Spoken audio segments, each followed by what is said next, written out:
tuloy pa rin tayo sa una nating pinag-usapan. Gagawin natin tsampain para kay Reyna Aira. Mas makakabuti siguro kung magpaalam ka na muna sa mga kaibigan mo. Sa oras na magawa ni Amo Pascual sa Salamanca, hindi na tayo maaaring makalabas dito sa mundo natin. Ikaw na naman. Oo nga, Tanda. Ako nga ito. Sa ayaw at sa gusto mo, gagawin mo ang pinag-uutos ko sa'yo. Hindi ka magtatagumpay sa mga plano mo, Talisay! Tignan natin kung hindi isuko ni Reyna Aira ang kwintas kapag nakita ka niya. Umalis si Reyna Aira kasama si Rasul. Saglit sila napunta sa mundo ng mga tao. Habang wala ang Reyna, walang panlaban sa atin ng mga Paroa. Lilipulin natin sila ng mga bomba natin. Hindi po talaga namin matagpuan si Apo Pasco at ang kanyang apong si Lila. Ngunit ang mga tauhan natin sa kagubatan, natagpuan nila to. Di maganda nararamdaman ko, Aurora. Ako din, Adon. Pero sinong gagawa nito kay Apo Pasco? Hamil, ihanda mo ang mga hukbo. Kailangan paigtingin ang pagbabantay sa paligid. Adon, kakausapin ko muna ang Reyna.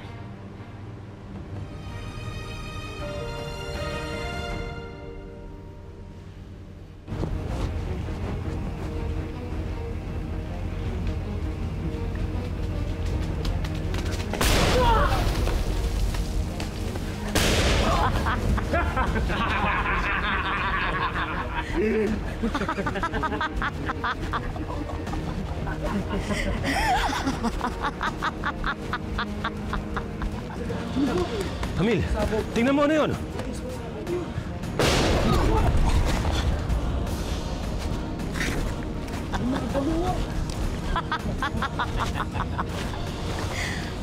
Kamusta na ang traidor naming hari? Ano? Sandali lamang. Gusto niyo bang sumabog ang kaharian ninyo?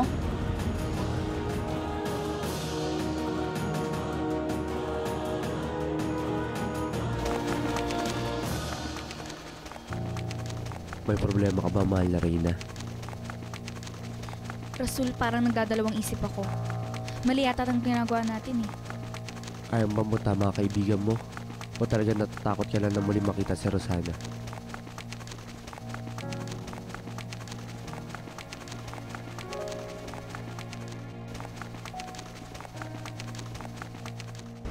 Ang inang Reyna.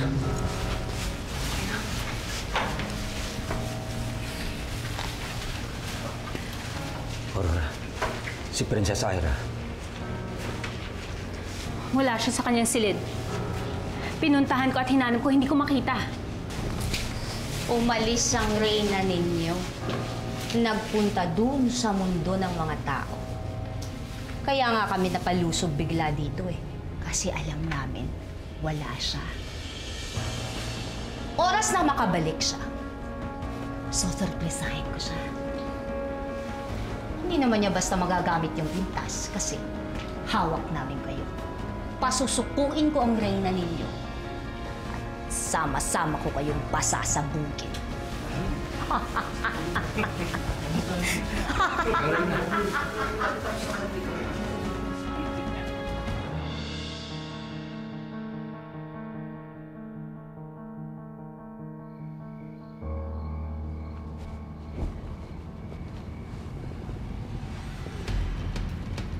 Masarap pala ang pakiramdam na mag-iisang pinuno. Hindi magtatagal. Ako na ang uupo dito. Oras na mapatay ko sina Adon Aurora at ang buwisit nilang anak. Ako na ang magiging pinuno ng mga Paroa at Gamoa.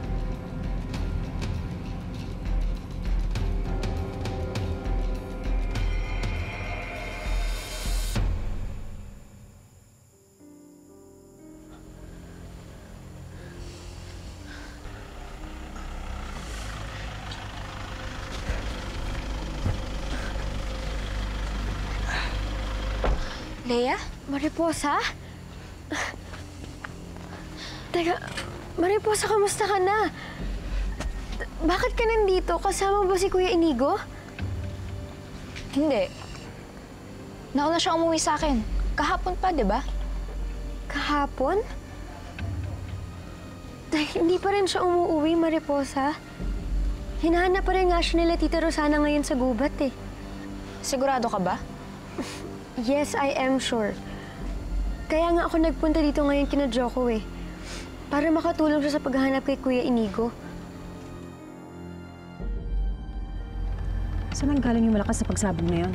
Searching na po, ma'am.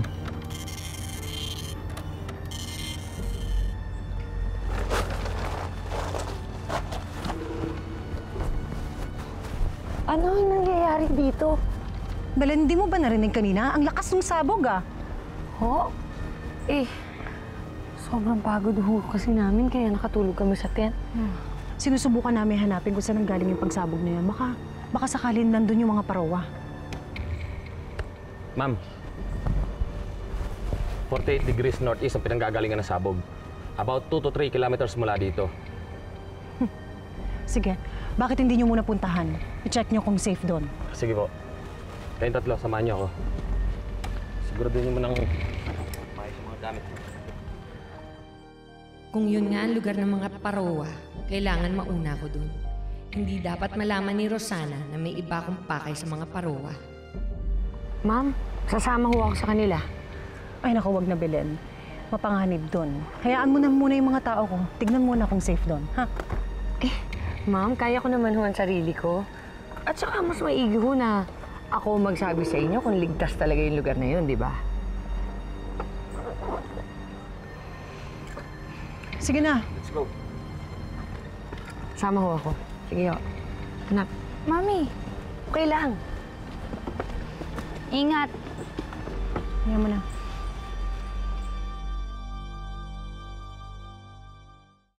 Mahina nga yung signal sa gubat eh.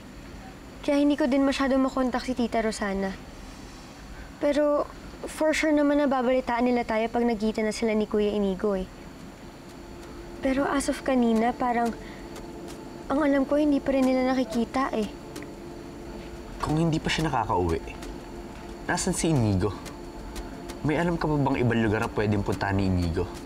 Wala eh. Kilala ko yung pinsan ko.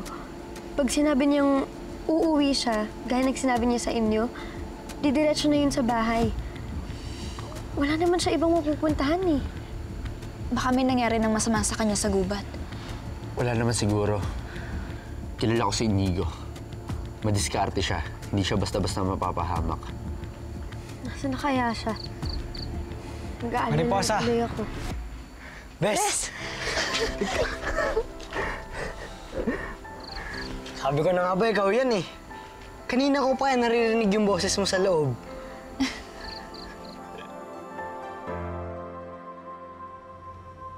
Ang sakit. Ang sakit na talaga. Tulungan niyo kami! Masakit din siya ni Apo Pasko! Wala kaming pakialam sa inyo! Ang sakit. Tulungan niyo naman kami, oh! Bigyan niyo naman kami kahit konting ambrosya lang. Baka ikamatay ito ni Apo. Sinabi nang wala kaming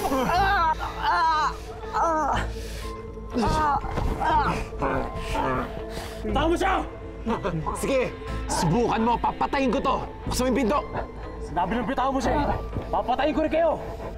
Gusto mo pang mabuhay. Sundin mo sila. Buksan mo yung pinto. Dali! Ang sakit na. Apo, halika na! Apo, dali! Ano? Labas nila. Sige, subukan nyo. Papatayin ko kayo. Pasok! Pasok! Apo!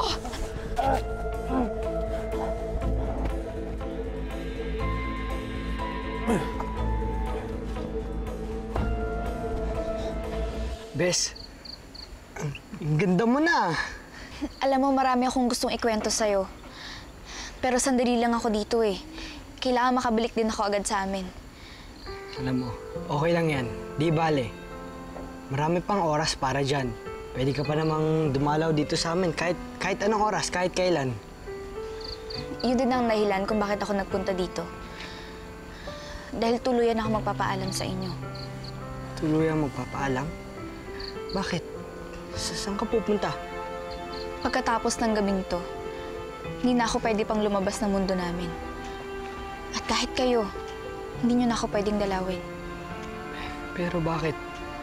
Dahil mapayapa na ang mundo namin. At para mapanatili yun, gagawa kami ng harang para wala na makapasok na tao sa mundo namin. At kahit kami, hindi na kami makakalabas. Ibig sabihin, hindi ka na namin makikita kahit kailan?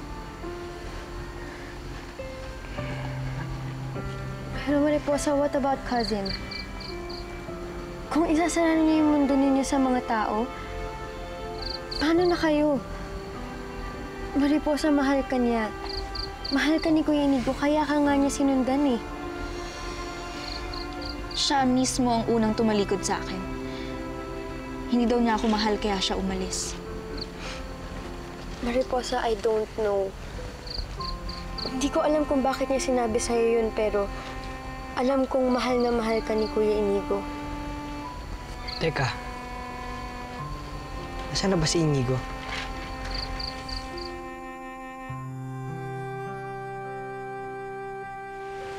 Teka nga, Inigo, ano ba talagang plano natin?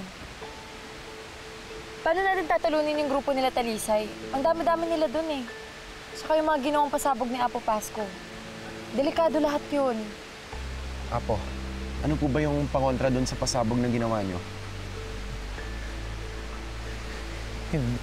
Hindi ko na matandaan eh. Apo, isipin nyo po. Kailangan matanggal yun para matalo natin sila. Wala akong maalala. Wala. Tinik! Talasan ninyo ang inyong mga mata. Oras na dumating si Reyna Ira, magtago na kayong lahat at sabihan ninyo ko agad. Hindi tayo dapat mapaggamitan ng kwintas. Masusunod, mahal na Talisay.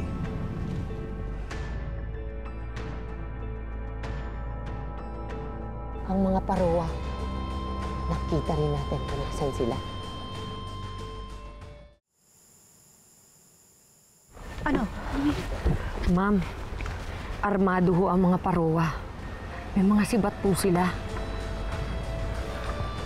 Si Inigo, nakita mo ba? Hindi ho, ma'am eh. Parang nasa loob ho yata eh. Parang bihag yata siya dun, ma'am. Bihag nila si Inigo, Mami? Malamang. Bakit pa hindi siya bumabalik hanggang ngayon, di ba? Siguradong bihag yun. Then we have to get in. Pero ngayon kulang ang mga tao natin, pati mga sandata. At kung sinasabi mong armed sila, kailangan natin magdagdag. Bukas na bukas, tatawag ako ng reinforcement. Pero ang mahalaga ngayon, alam na natin kung nasaan ang mga parowa. At kung nandun talaga si Inigo, hindi ako uuwi nang hindi ko siya kasama. Ano bang itsura nung bulaklak na sinasabi ni Apo Pasko? Malaking bulaklak yun eh. Tapos may mga kulay dilaw, may kulay puti rin. Yung bulo lang kasi ng pinitera yung mga kapatay dun sa mga pasabog na ginawa ni Apo eh. Hindi ko nga maalala kung saan ko nakita eh. Pagkakaalam ko kasi, tumutubo yun sa mga malalaking ugat ng puno eh.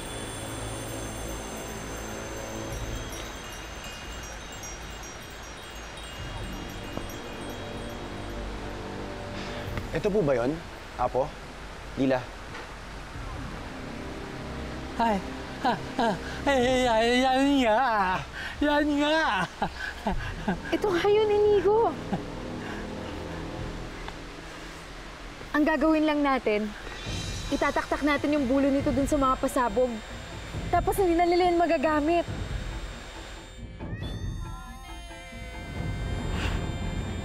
Pagkakataon na natin to, anak. Alam ko na kung saan ang mga parowa. Mahahanap ko na yung gamot na nagpagaling sa'yo. Mami, paano naman natin makukuha yun? Akala ko ba delikado dahil may armas yung mga parowa? Ito talaga. Ititsyempohan natin.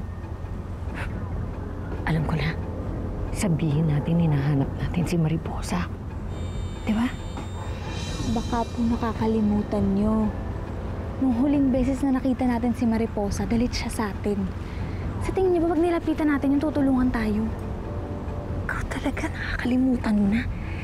Eh kasing ugali ni Mariposa, ang tita Amalia mo, uto-uto. Diyos ko, dali-daling papilugin ang ulo ninyo.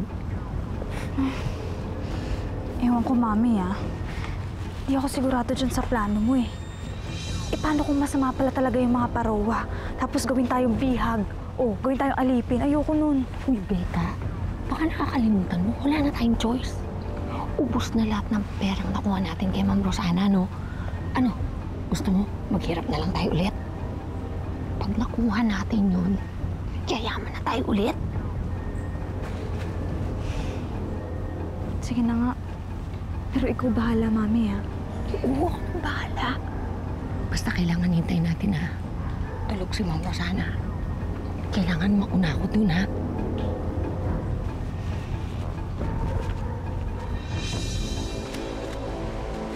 Paano kaya natin lalagyan ng bulo ng pinitera yung mga pasabog? May mga gamuwang padating. Apo, sandali. Dito lang po muna kayo.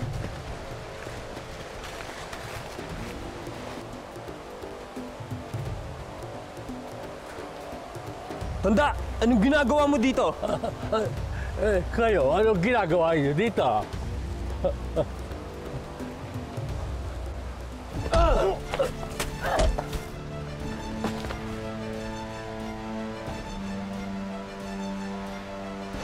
Alam ko na kung anong gagawin.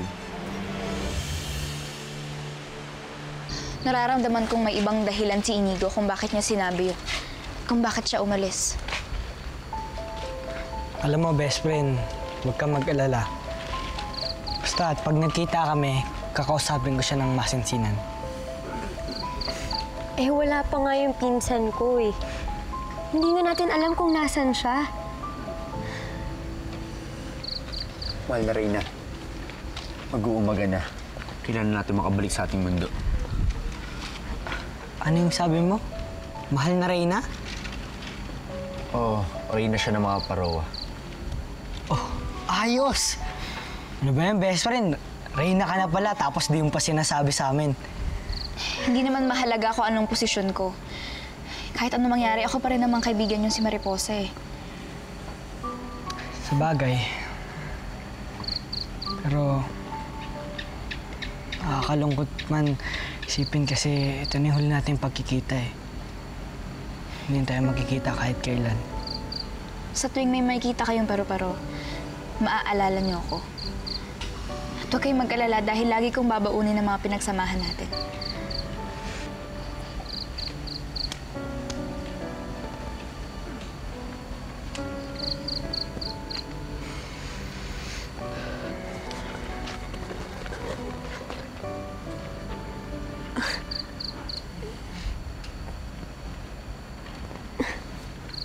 Hello?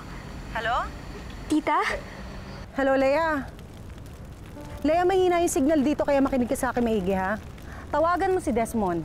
Sabi mo sa kanya, sumunod sila dito. Magsama siya ng mga tauhan. Dalhin din niya lahat ng mga armas na nandyan sa bodega. Sige, tita, sasabihin ko po kay Kuya Desmond. Okay, sabi mo sa kanya, hindi pa kami makakauwi dyan. Hindi pa namin kasama si Inigo, eh. Tita, si Mariposa po nandito. Sabi po nila, umuwi na daw po si Kuya Inigo kahapon. Hello? Hello? Lea, hindi ko maintindihan yung sinasabi mo. Hello? Hello? Tita? Tita? Sabi ni Tita Rosana, hindi pa rin daw nila nakikita si Kuya Inigo.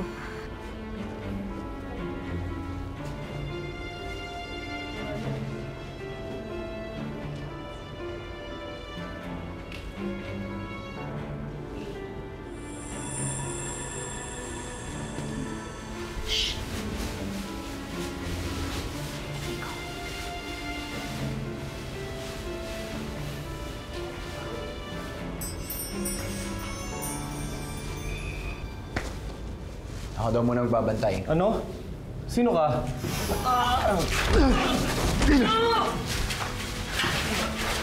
Sabi na.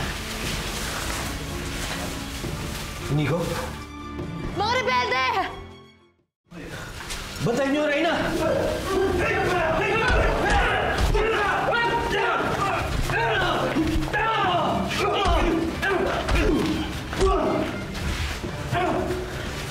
Tara po.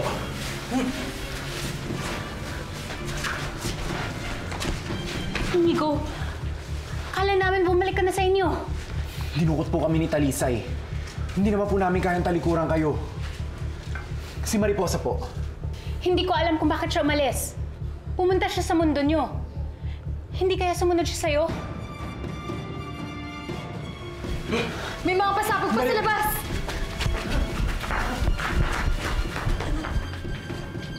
Rasul, mabuti pa siguro kung bumalik na tayo doon. Baka sakaling may makuha tayong balita.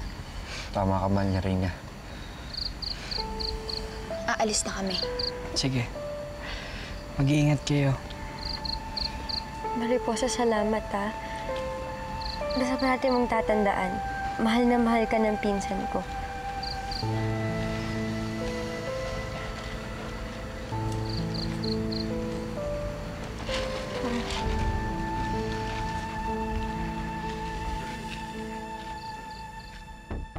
Paano nagawang makatakas sila, Inigo?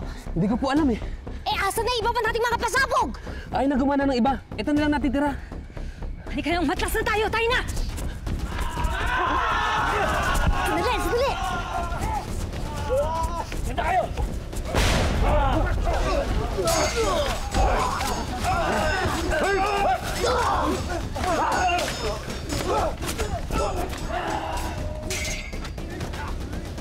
Masama ang kutob ko. Hindi ko maintindihan. Pakiramdam ko nasa panganib ang anak ko. Kailangan ko siya mahanap. Pupuntahan ko siya.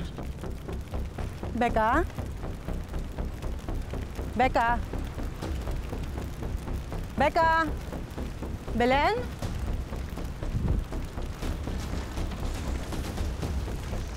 Asan si Becca at Belen? Ma'am, di ko po alam. Di bale. Samahan niyo ako. Kailangan ko magpunta doon sa lugar ng mga Parowa. Ma'am, pero kulang pa po yung mga almas natin. Hindi bale. Hindi na bale yan. Alam mo, ang importante sa akin, malaman ko kung nasan yung anak ko. Sige na, halika na. Yes, ma'am. Dagol, mga tauhan. Pagpatuloy niyo ang pagpainom ng ambrosia sa mga sugatan. Masusunod po, Inang Reyna.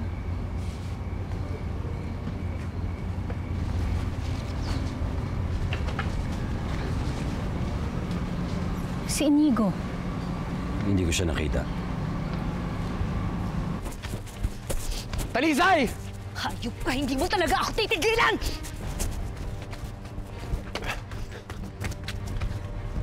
Inigo yun ah! Saan? Andun, Mami! Sundan natin! Becca, Belen? Ma'am Rosana, anong ginagawa niyo dito? Hindi ako mapakali. Gusto kong hanapin yung anak ko. Tira, nandun po siya. Sinundan niyo yung mga Parowa. Tara na!